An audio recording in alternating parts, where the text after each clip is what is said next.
Today, I'm going to talk to you about the five most attractive things in a man. What makes a man attractive? So today I'm wearing Icon Paris, not Icon Amsterdam.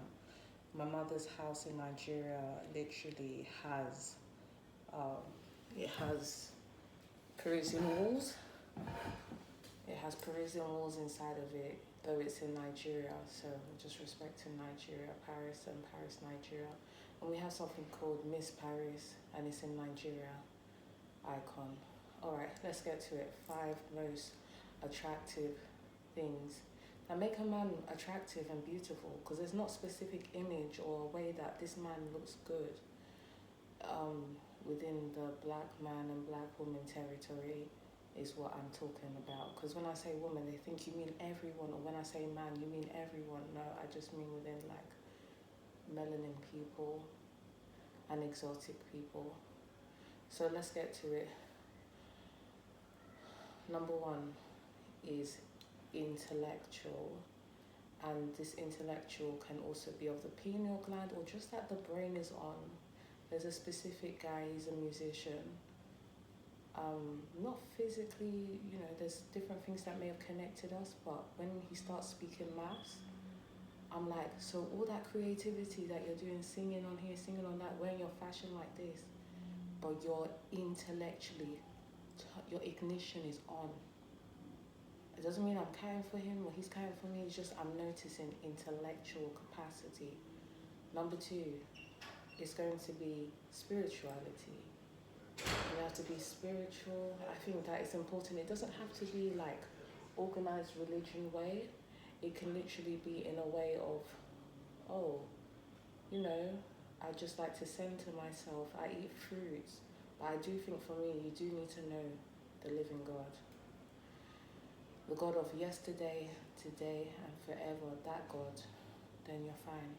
Number three is intuition. There's people that they just know that, the knowing, that I think are the top three. Then I'll do the two that are outside of your eternity and internal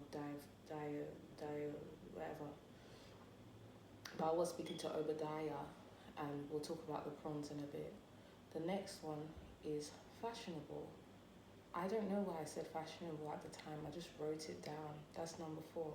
And I was counting up my fingers. Number four was fashionable. To me, obviously, this could be overlooked. It's not really a necessity. A positive can-do attitude is a bit above your fashionable state. But that's just what I wrote at the time. And number five is musicality. Just having that musical place, that musical ability, able to tune things in. It's just part of frequency. Communication, the way one talks with you is musicality. So musicality, obviously, it is not the be-all and end-all, but it's just what I wrote in my most opulent book, and I'm here to share that with you. Now, on the topic of prawns, Obadiah told me that it's like we need to follow our precepts of what it is that we, as believers of God, of Christ, we're not supposed to be consuming certain things. He said prawns are like one of the most lowest things in the water, that they're like wastage, this and that.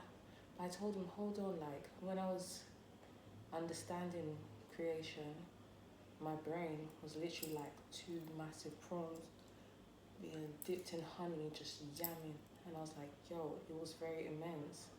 You can't tell me that's waste. And even if it was, nothing that God created is literally unholy or unrighteous or disgusting in God's sight. But everything that he made is holy. That's according to Psalms 24. Earth is the Lord's, fullness, everything that dwells therein. Genesis, have dominion over everything that creepeth and crawleth. Prawn, I don't know how it creepeth and crawleth, but it does splash in the water. That's for another day. So just following Obadiah's wisdom, maybe I won't consume prawns for the remainder of the year, because it may add on to much mind, onto the innocent and the sacred and sanctified ones, the babies. So for the sake of the babies, That's how I put it. Maybe no prawns, but it's down to you and your discretion what your conviction is about the laws of God and the Levitical law for whether you're to consume prawns. But I think on a revelatory term, it's literally just renewed mind, renewed brain, renewed mind, renewed brain. So I don't think there's a problem with it. There's the Euphrates waters, then there's the European waters. The Euphrates waters of Ethiopia and Eritrea, them prawn producing places, should be completely fine.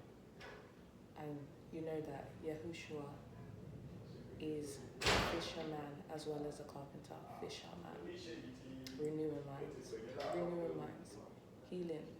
Renewing minds. I don't think there's anything wrong with prawns. But just because Obadiah had the